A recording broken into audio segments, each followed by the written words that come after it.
قدرت کے نظام مکافات پر اچھی طرح یقین ہے اور وہ توثیق سے وثوق سے جانتا ہے کہ گیہوں سے گیہوں اور جو سے جو ہی پیدا ہوگا۔ اگر کوئی دوسری چیز کا دانہ ڈالے گا تو وہ چیز نکلے گی، یعنی جس چیز کا دانہ یعنی زمین کو دیا ہے تو وہ وہی چیز نکالے گی۔ لہٰذا جس طرح دنیا کی ہر شے ایک لگے بندھے نظام کے تحت ایک فطری تاثیر رکھتی ہے، اسی طرح انسان کا ہر عمل اچھا ہو تو اچھی اور برا ہو تو بری تاثیر رکھتا ہے۔ قرآن حکیم نے اس نظام مکافات کی عملی صورت میں یوں بیان کیا، کیڑی بہتر مثال ڈی کرن قبلہ حضور ان جی اندر سمجھائیں الحمدللہ۔ ام حسب الذین نجترحوا السیئات ان نجعلہم کالذین آمنوا وعملوا الصالحات سواء محیاہم وماتوہم ساء ما یحکمون۔ الحافیہ سورت نمبر 45 اور آیت نمبر 21۔ جو لوگ برے کام کرتے ہیں وہ یہ خیال کرتے ہیں کہ ہم انہیں ان لوگوں جیسا کر دیں گے جو ایمان لائے اور نیک عمل کرتے رہے، اور کیا ان کا یہ گمان ہے کہ ان کی زندگی اور موت دونوں یکساں ہو جائے گی؟ کیا برا حکم لگاتے ہیں۔ اس آیت سے یہ بات کھل کر بیان کر دی گئی ہے کہ یہ ناممکن ہے کہ نیکی کرنے والوں اور برائی کرنے والوں کا انجام ایک جیسا ہو۔ دنیا کی عدالتوں سے تو عین ممکن ہے کوئی ظالم اپنے اثر و رسوخ اور سرمایہ دولت اور ذاتی تعلقات اور سفارش کی بنا پر سزا پانے سے بچ جائے اور وہ عدالت کا فیصلہ غلط طور پر اپنے حق میں کروانے میں کامیاب ہو جائے۔ اس طرح یہ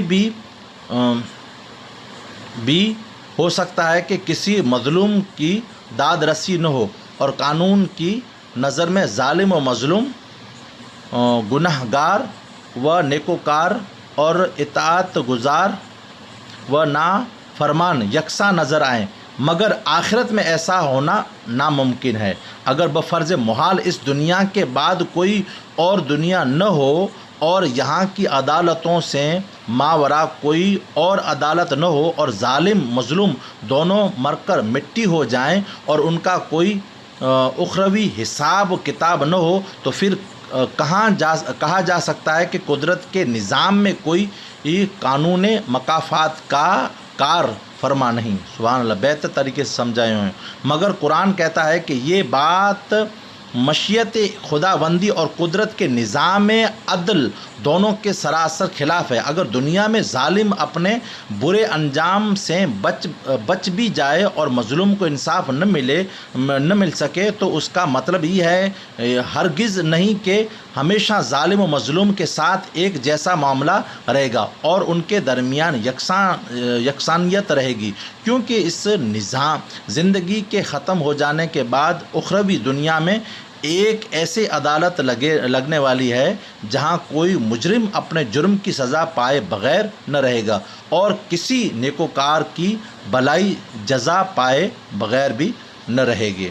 لہٰذا قرآن بار بار خبردار کرتا ہے کہ موت انسانی زندگی کی ابتدا نہیں بلکہ یہ اگلی آنے والی زندگی کا دروازہ ہے۔ موت سے ایک زندگی کا سلسلہ ختم ہو جاتا ہے تو دوسری زندگی کا باب یعنی دروازہ گیٹ باب کھل جاتا ہے۔ قرآن حکیم کے ارشادات نے ہمیں یہ بھی بتایا کہ جس طرح اچھے اور برے لوگ یکساں نہیں، اسی طرح انسان کی موت اور حیات بھی یکساں نہیں ہو سکتی۔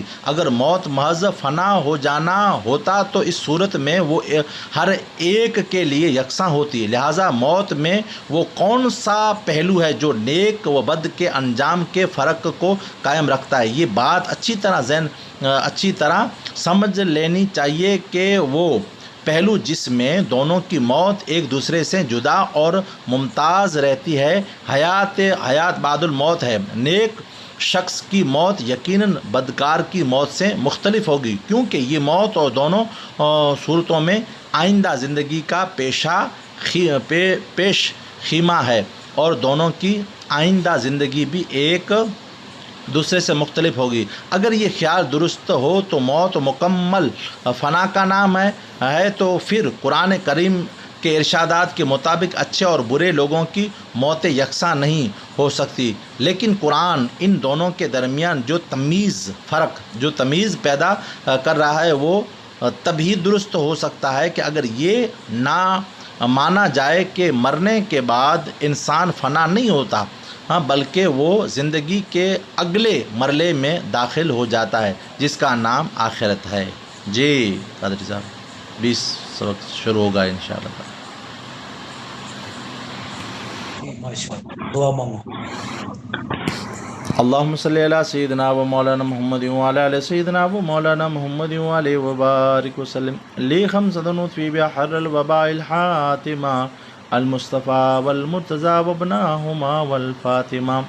یا الہ العالمین، حضور کے صدقے میں ہماری زبانوں پر دلوں میں جو جائز دعائیں مولا ادنا کی جائز دعا کو قبول عطا فرما، ہماری بہنوں کو کامیابی عطا فرما، عالمہ فاضلہ بنا، اور حضور کے صدقے میں حضور کا ہم سب کو دیدار عطا فرما۔ نصر من اللہ فتح قریب بشر المومنین برحمتک یا ارحم الراحمین۔ جی قادری صاحب پیغام لے لیجیے۔ جی اگے شکروار جو کو موجود ان لائی تقریر کرے جی میری بہنے کتاب جو مطالعہ کرے جو ہے کتاب بڑی بہترین ہے، کتاباں کے کتے نہیں ملے کہ یاد کری جا، وچاری جا، غور و فکر کری جا کتاب میں، جی یاد کری جا۔